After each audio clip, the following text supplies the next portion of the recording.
والصلاة والسلام على رسوله الأمين وعلى آله وصحبه أجمعين أما بعد۔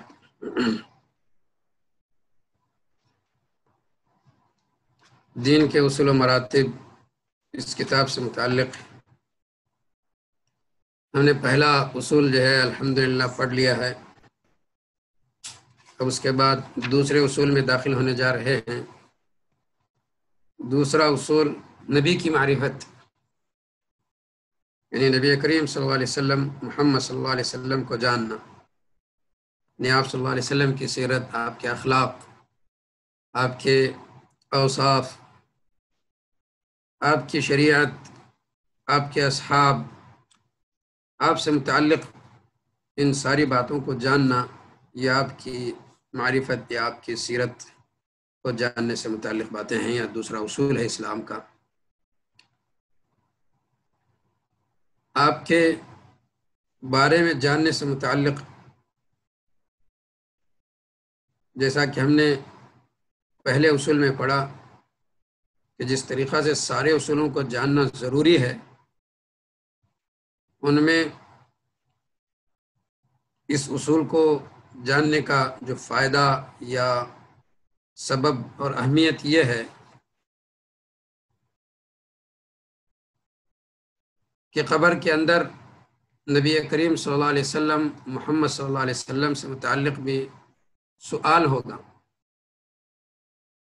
اس لیے آپ کی معرفت، آپ کے بارے میں جاننا ضروری ہے۔ اور اس لیے بھی کہ آپ صلی اللہ علیہ وسلم کی زندگی اسلام کی اور قرآن کی عملی شکل ہے، قرآن اور حدیث کی عملی شکل نبی کریم صلی اللہ علیہ وسلم کی ذات گرامی ہے، تاکہ کوئی یہ گمان نہ کر سکے کہ یہ شریعت صرف ایک نظری چیز ہے۔ اس لیے نبی کریم صلی اللہ علیہ وسلم، جن کی ساری زندگی قرآن کا ایک عملی نمونہ اور عملی شکل کی شکل میں دنیا میں آپ نے پیش کیا، اسی لیے تو اللہ تبارک و تعالیٰ نے آپ کو اسوہ اور نمونہ قرار دیتے ہوئے اور آپ کی اتباع کرنے کا حکم دیا۔ لقد كان لكم في رسول الله أسوة حسنة لمن كان يرجو الله واليوم الآخر وذكر الله كثيرا۔ تو تمہارے لیے رسول اکرم صلی اللہ علیہ وسلم کے اندر اسوہ اور حسنہ ہے، اسوہ حسنہ ہے، بہترین نمونہ ہے آپ کی زندگی، اس لیے کہ آپ قرآن کی عملی شکل ہیں اور عملی شریعت ہیں۔ اسی لیے جب عائشہ رضی اللہ تعالی عنہا سے پوچھا گیا کہ نبی کریم صلی اللہ علیہ وسلم کے اخلاق کیسے تھے، تو انہوں نے کہا کان خلقہ القرآن، نبی کریم صلی اللہ علیہ وسلم کے جو اخلاق ہیں وہ سارا قرآن آپ کے اخلاق ہیں۔ قرآن کے اندر جو کچھ کرنے کے حکم دیے گئے ہیں وہ سب آپ صلی اللہ علیہ وسلم نے اس کو اپنایا ہے، جن چیزوں سے منع کیا گیا ہے ان چیزوں سے آپ نے جو ہے دور رہا ہے، اس سے بچے ہیں۔ اس لیے یہ قرآن آپ کا اخلاق ہے، آپ صلی اللہ علیہ وسلم قرآن کی عملی شکل ہیں۔ اللہ تبارک و تعالیٰ نے آپ کا ہر لحاظ سے تزکیہ فرمایا، وَإِنَّكَ لَعَلَىٰ خُلُقٍ عَظِيمٍ، آپ عظیم ترین اخلاق پر فائز ہیں۔ تو یہ اخلاق قرآن کی عملی شکل ہے کہ ہر چیز میں، چاہے جو امن کی حالت میں ہو، چاہے جنگ کی حالت میں ہو، چاہے بحیثیت حاکم اور قاضی کی شکل میں ہو، دنیا سے دور رہنے سے متعلق ہو، زہد اور ورع کے بارے میں ہو، یا کہ بحیثیت باپ ہو، بحیثیت بیوی ہو، بحیثیت معلم ہو، بحیثیت دوست ہو، ہر لحاظ سے آپ صلی اللہ علیہ وسلم کے اخلاق سب سے اونچے ہیں، اور ان ساری چیزوں میں آپ جو ہے لوگوں کے لیے نمونہ ہیں۔ اسی لیے آپ صلی اللہ علیہ وسلم کی سیرت کو جاننا اور آپ کے بارے میں معلومات رکھنا بہت ضروری ہے۔ ایک تیسری بات یہ بھی ہے کہ آپ صلی اللہ علیہ وسلم کی سیرت کو جاننے سے قرآن فہمی میں مدد ملتی ہے، قرآن کو سمجھنے میں بہت زیادہ مدد ملتی ہے۔ اس لیے کہ یہ قرآن جہاں آپ صلی اللہ علیہ وسلم کی سیرت بیان کرتا ہے، وہیں آپ صلی اللہ علیہ وسلم کی زندگی کی عملی مثالیں بھی بیان کرتا ہے کہ آپ صلی اللہ علیہ وسلم نے اس پر جو عمل کیا ہے اس کی ایک عملی شکل جب اس کے اندر موجود ہے تو اس کو پڑھنے سے، آپ صلی اللہ علیہ وسلم کی سیرت کو جاننے سے قرآن فہمے میں مدد ملتی ہے۔ اس کے بعد اس درس میں جو بات بتائی گئی ہے کہ نبی کی معرفت، آپ صلی اللہ علیہ وسلم کا نام و نسب، آپ صلی اللہ علیہ وسلم کا نام اور نسب، کہ ہمارے نبی کا نام محمد ہے اور آپ کا نسب یوں ہے محمد بن عبداللہ بن ہاشم بن محمد بن عبداللہ بن عبد المطلب بن ہاشم۔ عبد المطلب کا نام شیبہ ہے، تو عبد المطلب کے نام سے مشہور ہیں۔ تو یہ آپ صلی اللہ علیہ وسلم کا نسب صحیح سند کے اعتبار سے عدنان تک پہنچتا ہے، اگرچہ بعض لوگوں نے یا بعض تاریخ نگاروں نے آدم علیہ السلام تک بھی پہنچایا ہے، لیکن صحیح معنوں میں آپ کا نسب عدنان تک پہنچتا ہے۔ تو اس طرح سے آپ صلی اللہ علیہ وسلم کے اس نسب سے متعلق ہی بخاری وغیرہ کی روایت میں آپ صلی اللہ علیہ وسلم نے فرمایا کہ ان اللہ اصطفى کنانة من ولد اسماعیل واصطفى قریشا من کنانہ واصطفى من قریش بنی ہاشم واصطفانی من بنی ہاشم، کہ اللہ تعالیٰ نے اسماعیل علیہ السلام کی اولاد میں سے بنو کنانہ کو منتخب کیا، چن لیا، اور کنانہ میں سے قریش کو منتخب کیا، چن لیا، اور قریش میں سے بنو ہاشم کو چن لیا، اور بنو ہاشم سے مجھ کو جو ہے چن لیا ہے۔ تو اس طرح آپ صلی اللہ علیہ وسلم نے اس روایت میں اپنا نسب بھی ذکر فرمایا، اور آپ صلی اللہ علیہ وسلم کا نسب بہت ہی بلند ترین نسب تھا، شرافت کے لحاظ سے اور پاکی اور صفائی کے لحاظ سے آپ صلی اللہ علیہ وسلم کا نسب بہت ہی اونچا اور بہت ہی بلند تھا۔ دشمن بھی آپ کے اس علو نسب کا اعتراف کرتے تھے اور اعتراف کیا ہے، خصوصاً ابو سفیان رضی اللہ عنہ جب وہ ابھی مسلمان نہیں تھے، جب ہرقل کے پاس پیش ہوئے تو ہرقل نے ان سے آپ صلی اللہ علیہ وسلم کے نسب کے بارے میں سوال کیا، تو انہوں نے یوں جواب دیا کہ ہوا فینا ذو نسب، وہ ہمارے درمیان بلند نسب والے ہیں، یعنی ان کے نسب میں کسی قسم کی کوئی خرابی نہیں ہے، نعوذ باللہ۔ تو ہرقل نے جواب دیا سألتک عن نسبه فذكرت انه فيكم ذو نسب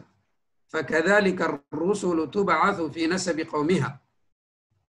کہ میں نے تم سے محمد کے نسب کے بارے میں سوال کیا تو تم نے کہا کہ وہ تمہارے درمیان بہت ہی اونچے نسب والے ہیں۔ یہی جو ہے رسولوں کی شان ہوتی ہے کہ وہ بہت ہی اونچے نسب، اپنی قوم میں بہت ہی اونچے نسب والے ہوتے ہیں۔ اس طرح سے بخاری کی روایت میں یہ باتیں وارد ہیں۔ تو آپ صلی اللہ علیہ وسلم کا نسب بہت ہی اونچا نسب تھا، نسب کے لحاظ سے آپ اعلیٰ نسب والے تھے، بلکہ قریش کے ہر کنبے سے آپ کی رشتہ داری تھی۔ قبیلہ قریش جو سب سے بڑا قبیلہ تھا عرب کا، تو ان میں جتنے بھی کنبے تھے، جتنے بھی چھوٹے چھوٹے خاندان تھے، تقریباً سارے کنبے اور خاندان سے آپ صلی اللہ علیہ وسلم کی رشتہ داری اور آپ صلی اللہ علیہ وسلم کا قرابت داری اور جو آپ کا تعلق تھا، جیسا کہ اللہ تبارک و تعالیٰ نے اس آیت میں فرمایا کہ قُلْ لَا أَسْأَلُكُمْ عَلَيْهِ أَجْرًا إِلَّا الْمَوَدَّةَ فِي الْقُرْبَى، کہ آپ نے قریش سے خطاب کرتے ہوئے کہا کہ میں تم سے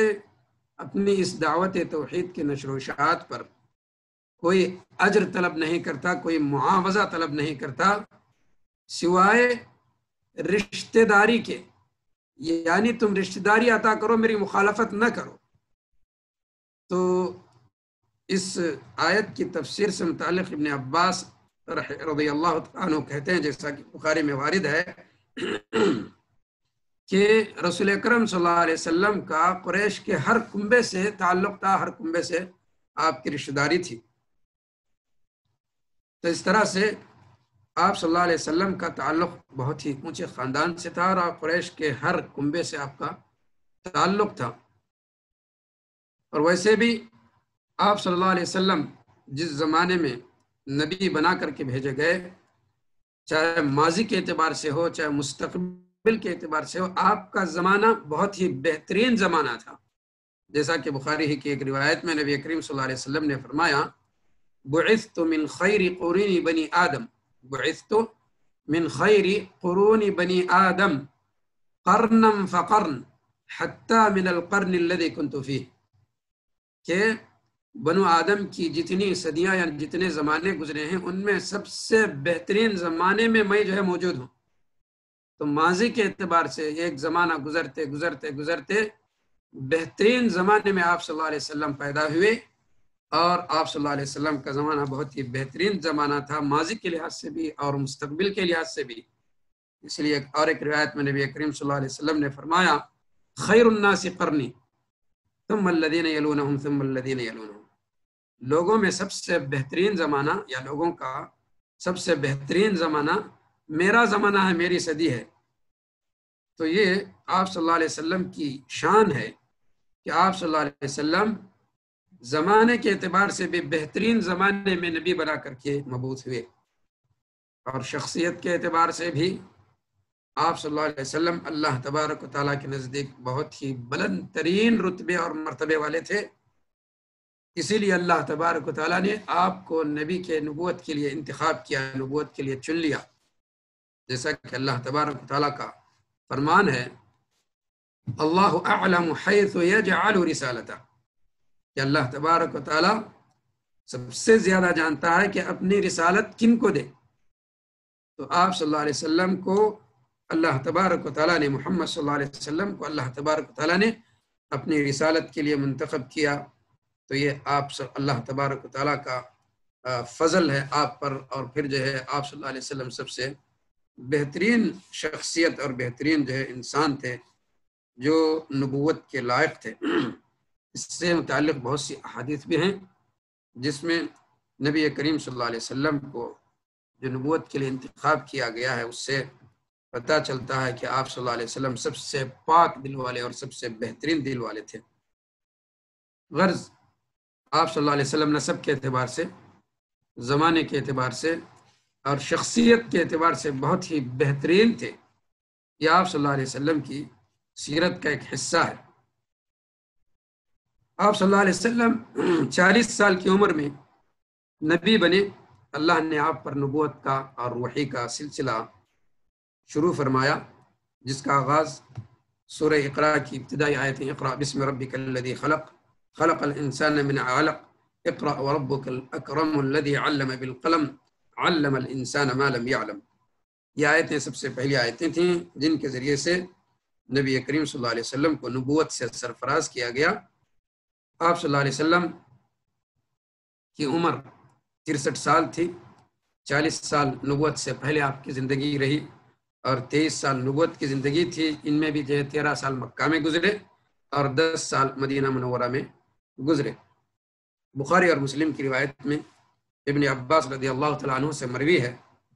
بعث رسول اللہ صلی اللہ علیہ وسلم ل40 سنة فمكث بمكة 13 سنة يوحى إليه ثم أمر بالهجرة فهاجر 10 سنين ومات وهو ابن 63 سنة، کہ نبی کریم صلی اللہ علیہ وسلم کو 40 سال میں نبوت ملی اور 13 سال آپ مکہ میں رہے، آپ کو برابر نبوت وحی ہوتی رہی۔ پھر آپ صلی اللہ علیہ وسلم کو ہجرت کرنے کا حکم دیا گیا، تو 10 سال آپ جو ہجرت کے بعد زندہ رہے، اور 63 سال کی عمر میں آپ صلی اللہ علیہ وسلم کا انتقال ہوا۔ یہ بخاری اور مسلم کی روایت ابن عباس رضی اللہ تعالیٰ عنہ سے مروی ہے۔ بخاری اور مسلم ہی کی ایک روایت میں اس بات کا بھی تذکرہ ہے کہ رسول اکرم صلی اللہ علیہ وسلم مدینہ میں مکہ میں 10 سال رہے، مکہ میں 10 سال رہے۔ یہ انس رضی اللہ تعالیٰ عنہ سے مروی ہے، اگرچہ یہ بھی جو بخاری کی روایت ہے، اور ابن عباس کی روایت میں ہے کہ رسول اکرم صلی اللہ علیہ وسلم مکہ میں 13 سال رہے، اور 13 سال ہی یہی مشہور ہے۔ اب دونوں روایتوں میں تطبیق کی شکل امام ابن حجر وغیرہ نے یوں بیان کیا ہے کہ عرب کی یہ عادت تھی کہ وہ کسر کو چھوڑ دیتے تھے، گفتگو کرتے ہوئے کسر کا اعتبار نہیں کرتے تھے. عقود جس کو کہتے ہیں 10 20 30 اسی کو جو ہے وہ لیتے تھے اور اسی کا اعتبار کرتے ہوئے عموماً جو ہے ذکر کیا کرتے تھے. تو لہٰذا جن روایتوں میں 10 کا جو ذکر ہے، 10 سال کا جو ذکر ہے اس سے مقصود یعنی عقود جو ہے ذکر کرنا مقصود ہے، اور کسر کو جو ہے ترک کیا گیا ہے. کسر یعنی جو ہے 3 سال جو اوپر ہیں 10 سال کے علاوہ جو یہ کسر ہے، تو اس کسر کو انہوں نے ترک کیا ہے جیسا کہ عربوں کی عادت ہے. غرض نبی کریم صلی اللہ علیہ وسلم کی عمر اور جو ہے آپ کی نبوت سے متعلق یہ باتیں تھیں. نبی کریم صلی اللہ علیہ وسلم کی سیرت، جیسا کہ عائشہ رضی اللہ تعالیٰ نے کہا کہ قرآن سارا نبی کریم صلی اللہ علیہ وسلم کی عملی سیرت ہے. قرآن کریم کی چھوٹی صورتوں میں بھی آپ صلی اللہ علیہ وسلم سے متعلق بہت سی باتیں آئی ہیں، جیسا کہ سورۃ الضحیٰ، سورۃ الشرح یا سورۃ الانشراح، سورۃ الکوثر، سورۃ الکافرون، سورۃ النصر، سورۃ المسد وغیرہ میں آپ صلی اللہ علیہ وسلم کی سیرت بیان ہوئی ہے. اس کے علاوہ قرآن کریم کی مختلف صورتوں میں آپ صلی اللہ علیہ وسلم کے غزوات کا جو تذکرہ ہے، بدر کا، احد کا، خندق کا، حدیبیہ کا، فتح مکہ کا، غزوہ بنو قریظہ، بنو قینقاع، حنین، قصہ افک وغیرہ، یہ سب، بلکہ اسراء اور معراج کا جو واقعہ، انشقاق القمر، یہ ساری چیزیں گرچہ آپ صلی اللہ علیہ وسلم کی سیرت ہی سے متعلق ہیں، اور یہ سب جو ہے باتیں قرآن کریم کے اندر موجود ہیں. تو آپ صلی اللہ علیہ وسلم کی سیرت، سارا قرآن آپ کی عملی جو سیرت ہے، جیسا کہ جو ہے قرآن کی مختلف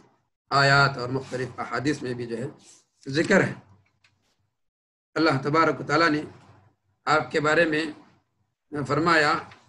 آپ کی زبانی فقد لبثت فیکم عمرا من قبلی افلا تعقلون قل لو شاء اللہ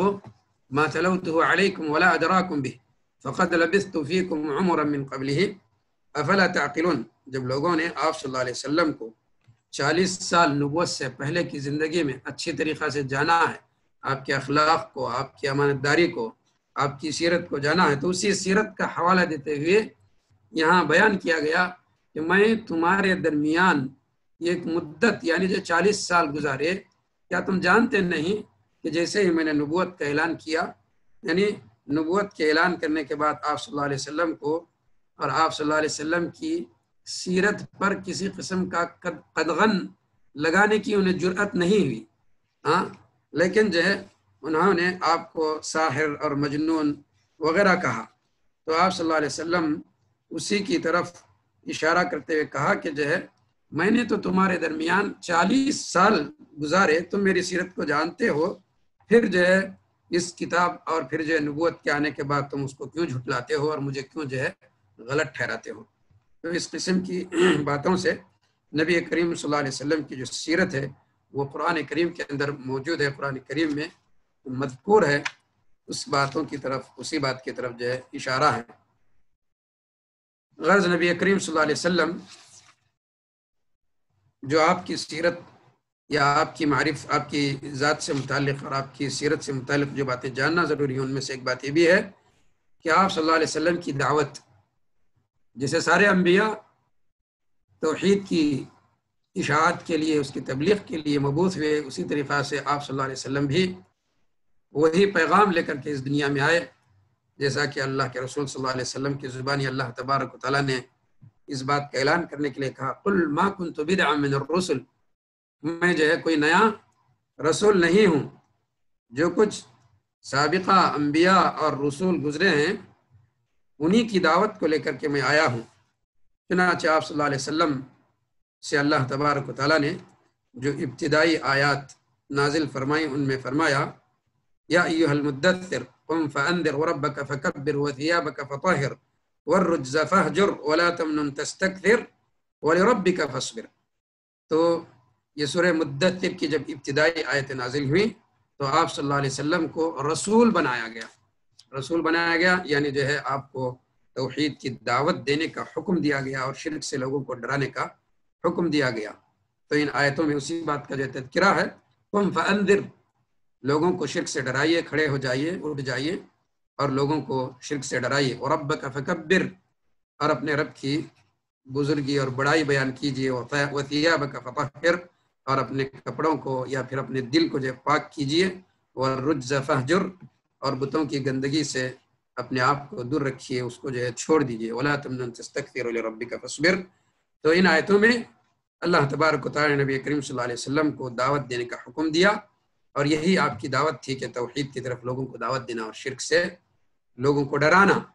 جیسا کہ اللہ تبارک و تعالی نے سورہ رعد میں بھی فرمایا، قل انی امرت ان اعبد اللہ ولا اشرک بہ الیہ ادعو والیہ مآب۔ تو اس قسم کی بہت سی آیات ہیں جس میں اللہ تبارک و تعالی نے آپ کی دعوت کا جو مقصد ہے یا آپ کی جو واضح دعوت ہے اس کی وضاحت فرمائی ہے۔ چنانچہ رسول اکرم صلی اللہ علیہ وسلم اس بات کو لے کر کے سارے لوگوں کے اندر گھوم پھر کر کے، جہاں بھی لوگوں کا جم گھٹا ہوتا، بازاروں میں اور جہاں لوگوں کے میلے لگتے، ان میں لوگوں کو اسی کی طرف دعوت دیتے اور فرماتے، یا ایھا الناس قولوا لا الہ الا اللہ تفلحوا، کہ اے لوگو لا الہ الا اللہ کہو تو تم کامیاب ہو جاؤ گے۔ تو آپ صلی اللہ علیہ وسلم مکہ کی 13 سالہ زندگی میں لوگوں کو توحید کی دعوت دیتے رہے، بلکہ مکہ کے علاوہ مدینہ کی زندگی میں بھی آپ نے اس مقصد سے دور نہیں رہے، بلکہ بالکل اسی کی دعوت دیتے رہے۔ اس کے بعد مکی زندگی ہے، مکی زندگی میں آپ صلی اللہ علیہ وسلم جب 13 سال تک لوگوں کو توحید کی دعوت دیتے رہے اور شرک سے ڈراتے رہے، تو یہی آپ کی زندگی کا مقصد تھا، اور اسی پر آپ نے مرتے دم تک لوگوں کو دعوت دیتے رہے۔ آخری زمانے میں اللہ تعالیٰ نے آپ صلی اللہ علیہ وسلم کو اسراء اور معراج سے سرفراز فرمایا، جو بہت ہی آخری زمانے میں، یعنی مکی دور کے آخری زمانے میں اللہ نے آپ کو اسراء اور معراج جیسے عظیم معجزے سے نوازا، جو کہ بہت ہی اہم ترین معجزہ تھا۔ اسراء کا مطلب یہ ہے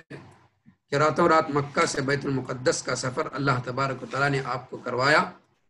جو کہ اس زمانے میں 40 دن سے زیادہ کا وقت لوگوں کو لگتا تھا، لیکن رات کے ایک مختصر حصے میں آپ نے اس کو جو ہے مکمل کیا۔ پھر 7واں آسمان کا سفر کرایا، براہ راست اللہ تبارک تعالیٰ سے کلام فرمایا، جنت اور جہنم کے مناظر آپ صلی اللہ علیہ وسلم کو دکھائے گئے، تو اس کو جو ہے معراج کہا جاتا ہے۔ اور معراج ہی کی رات میں آپ صلی اللہ علیہ وسلم پر جہاں بہت سے تحفے دیے گئے، ان میں 5 نمازوں کا حکم دیا گیا، اور پھر جو ہے سورہ بقرہ کی آخری آیات آپ صلی اللہ علیہ وسلم کو دی گئی۔ تو آپ صلی اللہ علیہ وسلم اور صحابہ کرام مکہ میں مشرکین سے چھپ چھپ کر نمازیں پڑھتے رہے، اور دین کی خاطر مشرکین نے آپ کو بہت ستایا اور تکلیفیں دیں، یہاں تک کہ آپ کو قتل کرنے کی سازش بھی کی، لیکن اللہ تعالیٰ نے آپ کی حفاظت فرما لی اور مدینہ کی طرف ہجرت کرنے کا آپ کو حکم دیا گیا۔ کیا ابھی وقت باقی ہے کیا؟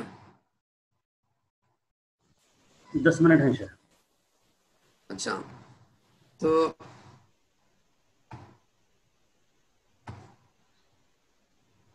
اسراء اور معراج سے متعلق کچھ باتیں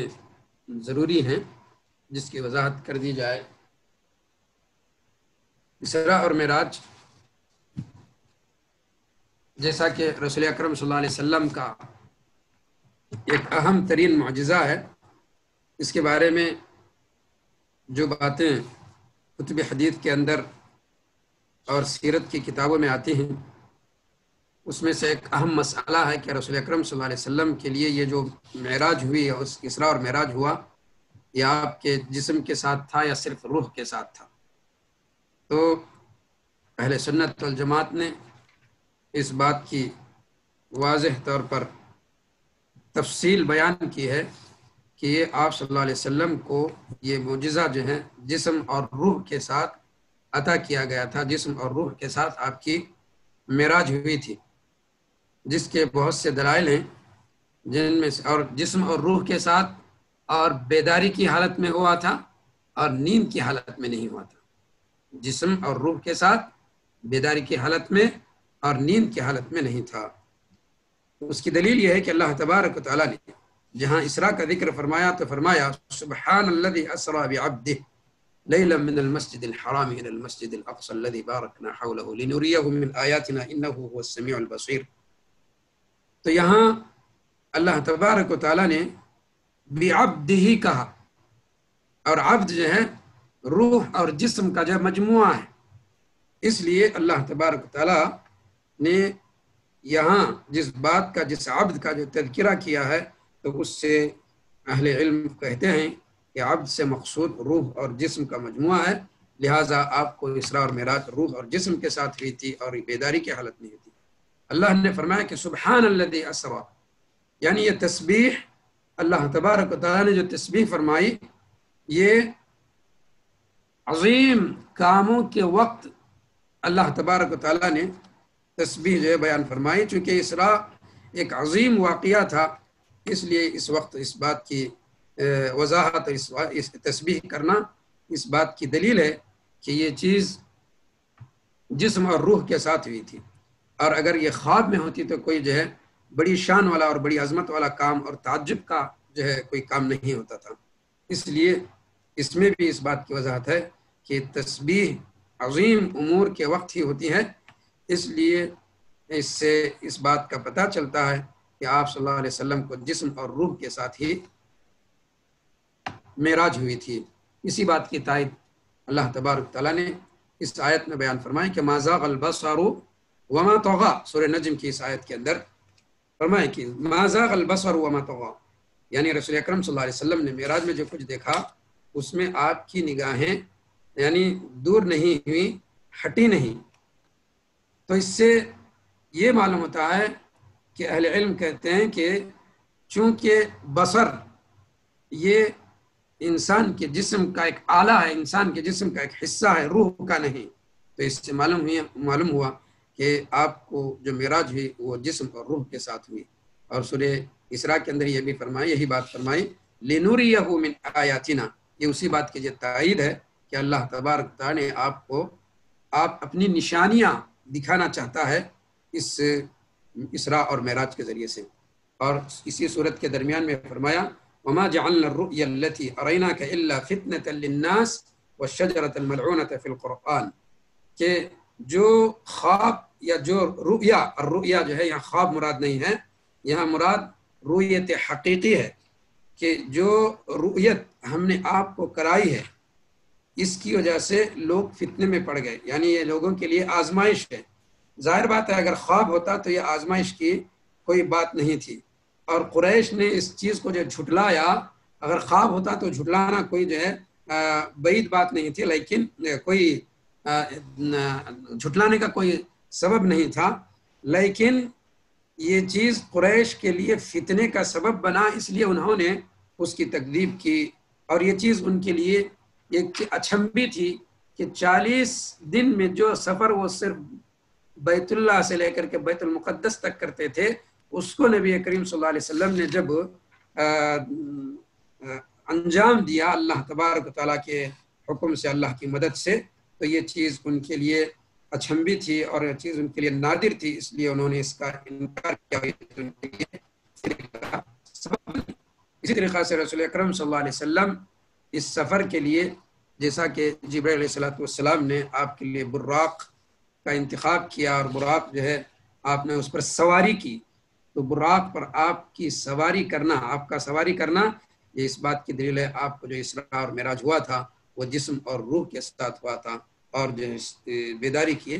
حالت میں ہوا تھا۔ تو یہ اس لیے ضروری ہے کہ بہت سے باطل فرقے، جس میں خصوصاً قادیانی لوگ، اس بات کی کوشش کرتے ہیں کہ آپ صلی اللہ علیہ وسلم کو جو اسراء اور معراج ہوا وہ صرف جو خواب کے ذریعے سے ہوا تھا، جس سے مقصود ان کا یہ تھا کہ اللہ تبارک و تعالیٰ اوپر نہیں ہے بلکہ نعوذ باللہ نیچے ہے، اور اس سے ان کے کئی مسائل، وہ اپنے آپ اس واقعے سے وہ اپنے کئی غلط عقیدے ثابت کرنا چاہتے ہیں، جس سے مقصود یہ ہے کہ عیسیٰ علیہ السلام نعوذ باللہ مر چکے ہیں اور جو ہے وہ اوپر نہیں اٹھا لیے گئے۔ جب معراج کو ہم ثابت کرتے ہیں کتاب و سنت کی روشنی میں، تو اس سے یہ بات ثابت ہوتی ہے کہ اللہ تبارک و تعالیٰ علو پر ہے، بلندیوں میں ہے، اسی لیے رسول اکرم صلی اللہ علیہ وسلم کے لیے معراج ہوئی، اور اسی چیز کا وہ انکار کر دیتے ہیں تاکہ جو ہے عیسیٰ علیہ السلام کی وفات کو وہ ثابت کر سکیں۔ بسم اللہ والصلاة والسلام علی رسول اللہ وعلی آلہ وصحبہ ومن والاه، اما بعد۔ تو اب تک جو باتیں ہماری ہو رہی تھیں وہ دین کا دوسرا اصول نبی کی معرفت سے متعلق تھیں کہ آپ صلی اللہ علیہ وسلم کی سیرت کو اور آپ کی زندگی کے بارے میں جاننا بہت ضروری ہے، اس لیے کہ اس سے متعلق آپ صلی اللہ علیہ وسلم کے بارے میں قبر میں سوال ہوگا، اور پھر آپ صلی اللہ علیہ وسلم کی شخصیت اور آپ صلی اللہ علیہ وسلم کی ذات قرآن کی عملی شکل ہیں۔ اور تیسری بات یہ ہے کہ رسول اکرم صلی اللہ علیہ وسلم کی سیرت کو پڑھنے سے قرآن فہمی میں آسانی ہوتی ہے۔ آپ صلی اللہ علیہ وسلم کا نسب سب سے اونچا نسب تھا، اور آپ صلی اللہ علیہ وسلم زمانے کے اعتبار سے بھی سب سے بہترین زمانے میں نبی بنا کر کے بھیجے گئے، اور شخصیت کے اعتبار سے بھی اللہ تعالیٰ کے نزدیک آپ صلی اللہ علیہ وسلم سب سے عظیم اور سب سے افضل ترین مخلوق تھے۔ اس طرح آپ صلی اللہ علیہ وسلم کی زندگی 63 سالہ زندگی آپ نے پائی، جس میں 40 سال نبوت سے پہلے کی اور نبوت کے بعد 23 سال، جس میں 13 سال مکہ میں اور 10 سال آپ صلی اللہ علیہ وسلم نے مدینے میں گزارے۔ اور مکی زندگی میں اللہ تبارک و تعالیٰ نے آپ کو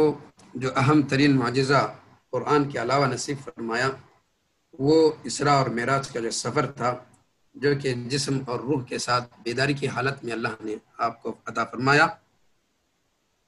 اور اس کی کچھ چیزیں بطور وضاحت سورہ اسراء کی آیتوں سے اور سورہ نجم کی آیتوں سے کی گئی،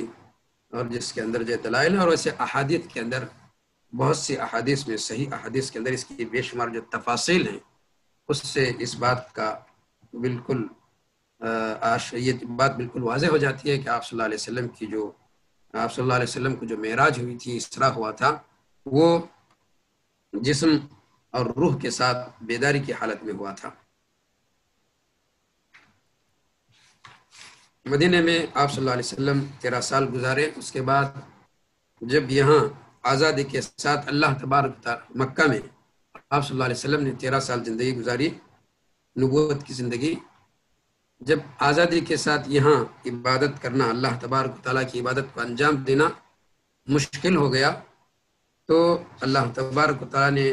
آپ کو اور آپ کے ساتھیوں کو ہجرت کرنے کا حکم دیا، جس میں آپ صلی اللہ علیہ وسلم مدینے کی طرف ہجرت کر گئے۔ اور ہجرت کا مطلب یہ ہے کہ جس جگہ مسلمان آزادی کے ساتھ اللہ کی عبادت نہیں کر سکتے، اس جگہ کو چھوڑ کر کے ایسی جگہ سفر کر جانا جہاں آزادی کے ساتھ اللہ تبارک و تعالیٰ کی عبادت کی جا سکتی ہو۔ تو یہ جو ہے ہجرت کی تعریف ہے، یا ہجرت کا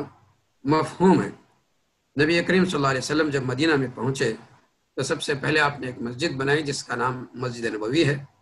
جس کو رسول اکرم صلی اللہ علیہ وسلم نے مختلف احادیث میں بیان فرمایا کہ مسجدی ہذا، کہ یہ میری مسجد ہے، یعنی اس کو اپنی طرف منسوب کیا۔ تو یہ نبی کریم صلی اللہ علیہ وسلم کی مسجد ہے، مسجد نبوی، جس میں ایک نماز کا ثواب 1000 نمازوں کا ثواب ہے، جو نبی کریم صلی اللہ علیہ وسلم کی خصوصیات میں سے خصوصیت ہے۔ مدینہ کے اندر رسول اکرم صلی اللہ علیہ وسلم 10 سال رہے اور لوگوں کو توحید کی دعوت دیتے رہے، شرک سے ڈراتے رہے۔ یہ بہت ہی اہم بات ہے کہ موقع بموقع اللہ تبارک و تعالیٰ نے اس اہم مقصد کو برابر یاد دلایا، مسلمانوں کو بھی یاد دلایا، خطاب کرتے ہیں وَاعْبُدُوا اللَّهَ وَلَا تُشْرِكُوا بِهِ شَيْئًا۔ یہ سورہ نساء کی مدنی آیت ہے، اور مدینہ کے اندر نازل ہوئی، اور اس وقت اس آیت سے پہلے اللہ تبارک و تعالیٰ نے میاں بیوی کے اختلافات اور ان کا حل ذکر فرمایا، اور اس کے بعد جو ہے اپنی توحید کا حکم دیا اور شرک سے بچنے کا حکم دیا، اور یہ مدنی آیت ہے۔ اور اسی طریقہ سے سورہ رعد کی جو آیت ہے قُلْ إِنِّي أُمِرْتُ أَنْ أَعْبُدَ اللَّهَ وَلَا أُشْرِكَ بِهِ إِلَيْهِ أَدْعُو وَإِلَيْهِ مَآبِ، کہ اس کے اندر بھی رسول اکرم صلی اللہ علیہ وسلم کو حکم دیا گیا کہ آپ کہہ دیجئے کہ مجھے اس بات کا حکم دیا گیا ہے کہ میں اللہ تبارک و تعالیٰ کی عبادت کروں اور اس کے ساتھ کسی چیز کو شریک نہ کروں، اسی کی طرف میں لوگوں کو دعوت دیتا رہوں۔ تو یہ مدنی زندگی سے متعلق ہے کہ مدنی زندگی میں بھی توحید جو زندگی نبی کا جو اصل مقصد ہے، بعثت کا جو اصل مقصد ہے، اس سے آپ کبھی غافل نہیں ہوئے، بلکہ اللہ تبارک و تعالیٰ برابر اس کی یاد دہانی کراتا رہا، بلکہ جتنی بھی عبادات اللہ تبارک و تعالیٰ نے مدینہ میں نازل فرمائیں اور اس کا حکم دیا، اور جتنے احکام نازل ہوئے، ایک طرف جو ہے مدینہ کی زندگی میں سارا اسلام مکمل ہوا، اور یہ سارا اسلام اسی توحید کی تفصیل ہے، اسی توحید کی تفسیر ہے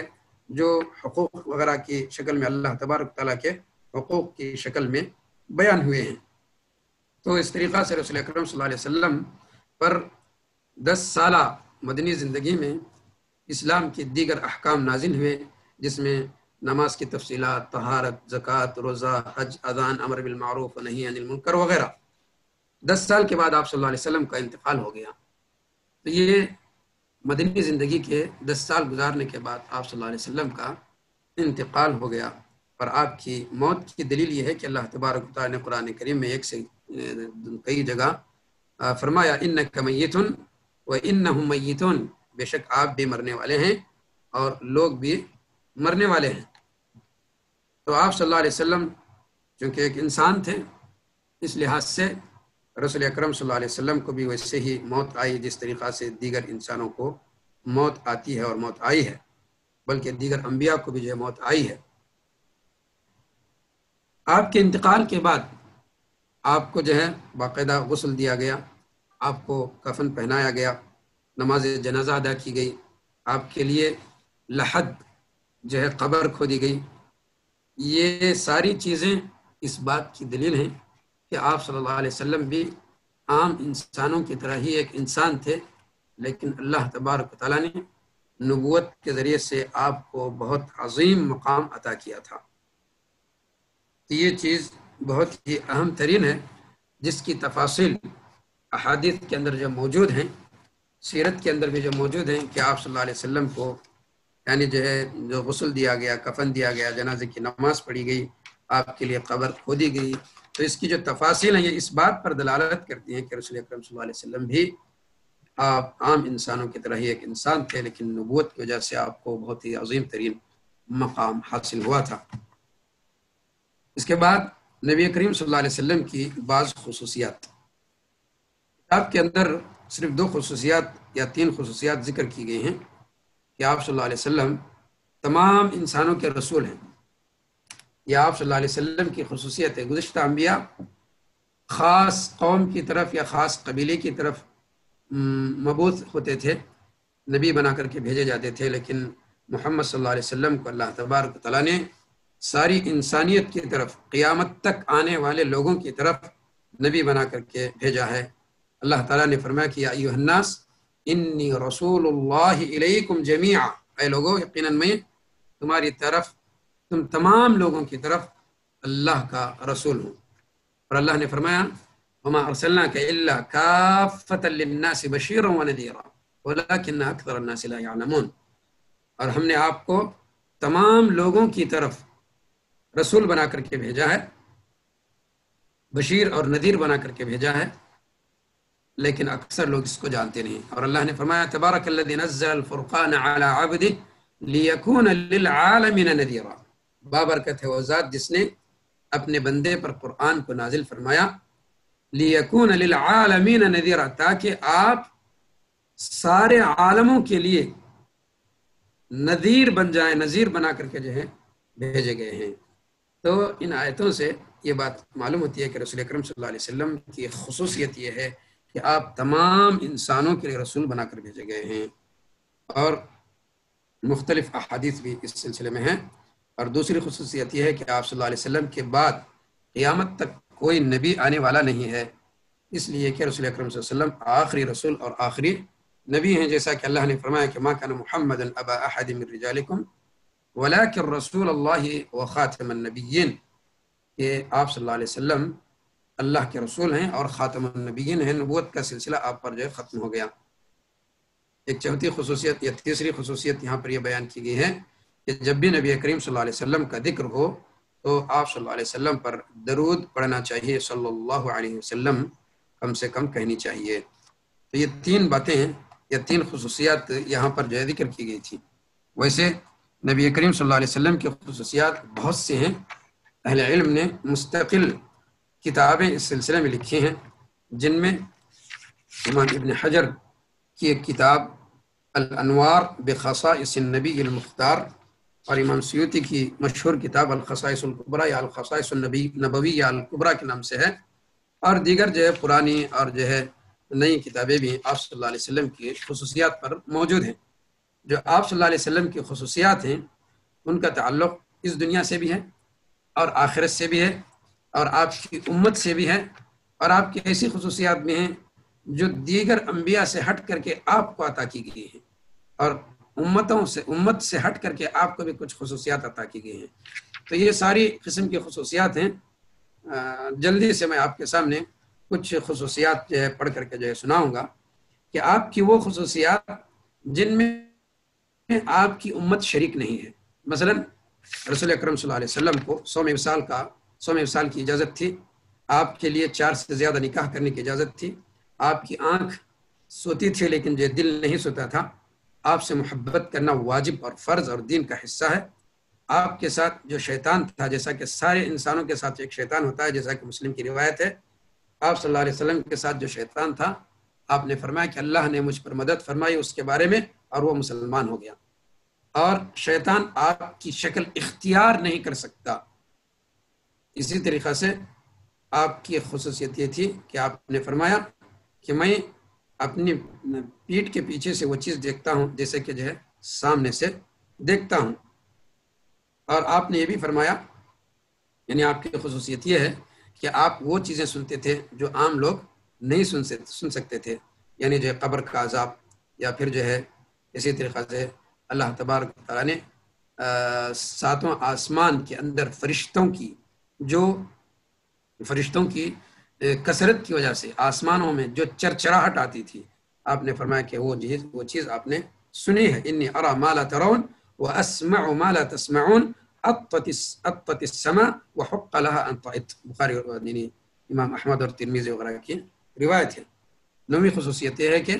رسول اکرم صلی اللہ علیہ وسلم کو اللہ تعالیٰ نے دشمنوں سے محفوظ فرمایا، جیسا کہ سورہ مائدہ کی روایت ہے، واللہ یعصمک من الناس۔ اور اللہ تعالیٰ نے آپ کے دل سے شیطان کا جو حصہ تھا نبوت سے پہلے ہی اس کو جو ہے نکال دیا تھا، جیسا کہ مشہور واقعہ شق صدر کا ہے۔ اور آپ کی بیویوں میں سے کسی دوسرے کو آپ کی وفات کے بعد شادی کرنے کی اجازت نہیں ہے۔ یہ آپ کی جو خصوصیت ہے، جیسا کہ سورہ احزاب میں اللہ نے فرمایا کہ وما كان لكم ان تؤذوا رسول الله ولا ان تنكحوا ازواجه من بعده ابدا ان ذلكم كان عند الله عظيما۔ تو اسی طریقہ سے آپ کے وہ خصائص جو آپ کے لیے خاص ہیں اس دنیا کے اندر، جو دوسرے نبیوں کو نہیں دی گئی، جیسے مثلا قرآن کریم جو سب سے عظیم ترین اور معجزہ کبریٰ ہے، نبوت کا اختتام، آپ سب سے آخری نبی ہیں، اور آپ نے فرمایا کہ نصرت بالرعب مسیرۃ شہر، کہ آپ کا دشمن اگر 1 مہینے کی مسافت پر بھی اگر ہے تو وہ آپ سے جو ہے مرعوب ہو جاتا اور آپ سے جو ہے ڈر جاتا۔ 4تھی خصوصیت ہے کہ جن اور انسان کی طرف آپ کی بعثت ہوئی۔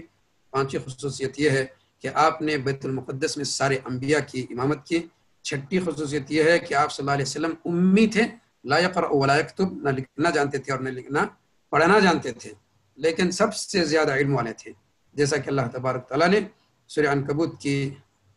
آیت میں جو ذکر فرمایا ہے، وما كنت تتلو من قبل من کتاب ولا تخطه بيمينك، کہ آپ اپنے سیدھے ہاتھ سے نہیں لکھ پاتے تھے، یعنی جو ہے مطلب آپ کو لکھنا نہیں آتا تھا۔ اور سورہ اعراف میں فرمایا الذين يتبعون الرسول النبي الأمي الذي يجدونه مكتوبا عندهم في التوراة، تو آپ کو امی کہا اللہ تبارک و تعالیٰ نے، تو یعنی آپ امی تھے، لکھنا اور پڑھنا نہیں جانتے تھے، یہ آپ کی خصوصیت تھی۔ اور 7ویں خصوصیت یہ تھی کہ اوتیت بمفاتح خزائن الارض، کہ آپ نے فرمایا مسلم کی ایک روایت میں کہ آپ کو زمین کے خزانوں کی کنجیاں دی گئی ہیں۔ تو ابو ہریرہ رضی اللہ تعالیٰ عنہ کہتے ہیں مسلم کی روایت میں ذهب رسول اللہ صلی اللہ علیہ وسلم وانتم تنتظرونها، کہ رسول اکرم صلی اللہ علیہ وسلم تو چلے گئے لیکن تم اس زمین کے خزانوں کو نکال لو گے۔ اسی طریقے سے 8ویں خصوصیت یہ ہے جو آپ کو دی گئی، جو دوسرے انبیاء کو نہیں دی گئی، کہ ما بین بیتی و منبری روضۃ من ریاض الجنہ، بخاری کی روایت ہے۔ اور 9ویں خصوصیت یہ ہے کہ کتب سابقہ میں آپ کا ذکر موجود ہے، جیسا کہ سورہ اعراف اور سورہ صف کے اندر موجود ہے۔ اسی طریقے سے آپ صلی اللہ علیہ وسلم کی مسجد میں ایک نماز کا ثواب 1000 نماز کے برابر ہے۔ اور آپ نے فرمایا آپ کی خصوصیات میں سے کہ مدینے میں دجال اور طاعون جو داخل نہیں ہوگا، اور ایک خصوصیت یہ ہے کہ آپ صلی اللہ علیہ وسلم رحمت للعالمین ہیں، سارے عالم کے لیے، ساری مخلوقات کے لیے آپ رحمت بنا کر کے بھیجے گئے ہیں۔ اور اسی طریقہ سے آپ صلی اللہ علیہ وسلم کو ہجرت سے پہلے، بعثت سے پہلے آپ صلی اللہ علیہ وسلم کو پتھر سلام کرتے تھے۔ اللہ نے آپ کی عمر اور آپ کی زندگی کی قسم کھائی، لعمرک انہم لفی سکرتہم یعمہون۔ اس طریقہ سے اور بہت سے خصوصیات رسول اکرم صلی اللہ علیہ وسلم کی ہیں جو دوسرے انبیاء کو نہیں عطا کی گئی تھی۔ اسی طرح سے آپ صلی اللہ علیہ وسلم کی وہ خصوصیات جو اللہ نے آپ کو آخرت میں عطا فرمائے، جو دیگر انبیاء سے آپ ممیز رہیں گے، یعنی دیگر انبیاء سے ہٹ کر کے آپ کو عطا کی جائیں گی۔ تو ان میں سے ایک خصوصیت یہ ہے کہ اول من تنشق الارض عنہ، کہ سب سے پہلے رسول اکرم صلی اللہ علیہ وسلم قبر سے اٹھیں گے، آپ کی قبر سب سے پہلے کھلی گی اور آپ سب سے پہلے اٹھیں گے، اور آپ کو مقام محمود جو شفاعت کا مقام ہے وہ آپ کو عطا کیا جائے گا۔ اول شافع فی الجنہ، جنت سے متعلق لوگوں کے درمیان آپ جو ہے سب سے پہلے شفاعت کرنے والے ہوں گے، اور جنت میں سب سے پہلے داخل ہونے والے اور جنت کا دروازہ سب سے پہلے کھٹکھٹانے والے آپ ہوں گے۔ یہ آپ کی خصوصیات ہیں، اور آپ کی خصوصیت یہ بھی ہے کہ آپ کی امت تمام امتوں کے حق میں گواہی دے گی۔ یہ آپ کے لیے آپ کی فضیلت بھی اور امت کی جو ہے خصوصیت بھی ہے۔ اول من یجوز الصراط من الرسل بامتہ، رسول اکرم صلی اللہ علیہ وسلم سب سے پہلے وہ نبی ہوں گے جو اپنی امت کے ساتھ صراط کو جو ہے پار کریں گے، اور آپ کو اللہ تعالیٰ کوثر عطا کرے گا۔ اور اسی طریقے سے اللہ نے آپ کو منزلۃ الوسیلہ، جو کہ جو ہے آخری یعنی اس کی دعا میں موجود ہے، اذان کے بعد کی دعا میں آتی محمد الوسیلہ، یہ جنت کا ایک عظیم مقام ہے الوسیلہ، جو اللہ تبارک تعالیٰ آپ کو عطا فرمائے گا۔ اسی طریقے سے آپ کی خصوصیت یہ ہے کہ آپ کی امت کل قیامت کے دن سب سے زیادہ جنت میں جانے والی ہوگی، اور 70,000 بغیر حساب و کتاب کے اللہ تبارک و تعالیٰ آپ کی امت کو جنت میں داخل فرمائے گا۔ آپ سید ولد آدم ہیں، آپ نے فرمایا کہ انا سید ولد آدم۔ آپ صلی اللہ علیہ وسلم اپنے چچا کے حق میں شفاعت کریں گے کہ ان کے عذاب میں تخفیف ہوگی، ان کے عذاب میں تخفیف کی جائے گی۔ تو یہ آپ کی وہ خصوصیات ہیں جو آپ کے لیے ہوں گی، جو دیگر انبیاء کے لیے نہیں ہوں گی۔ اور آخری جو بات ہے کہ آپ کی امت محمد، یعنی آپ کی امت محمدیہ کی خصوصیات، کہ آپ کی امت خیر امت ہے، جیسا کہ قرآن کریم میں موجود ہے۔ آپ کی امت ضلالت اور گمراہی پر، پوری کی پوری امت ایک ساتھ گمراہ نہیں ہو سکتی۔ لا تجمع امتی علی ضلالہ، کہ اسی طریقہ سے